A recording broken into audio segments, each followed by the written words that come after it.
Ayşe Akkuy Bey. Zara Rımov, naš siš, naš siš. Sana старосту по мне отдала еще şakaviş mada burayı. Kaç kişinin Abhazya vatandaşlığı var şimdi burada olanlar?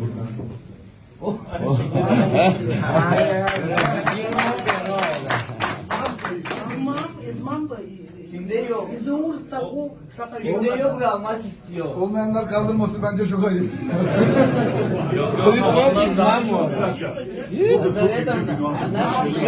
Стара кисыму. Ихынхир стаху. Абсыра инхар стаху şakaviş. Başka bir sorun, geri dönüp orada yaşamak isteyen kaç kişi var?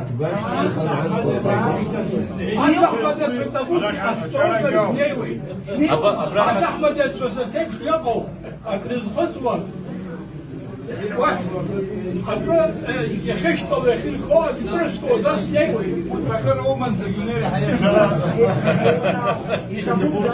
Стара где шахбот. Milletvekili olarak bizim özellikle Türkiye'den geri dönüş komitesinin başında olduğu için aslı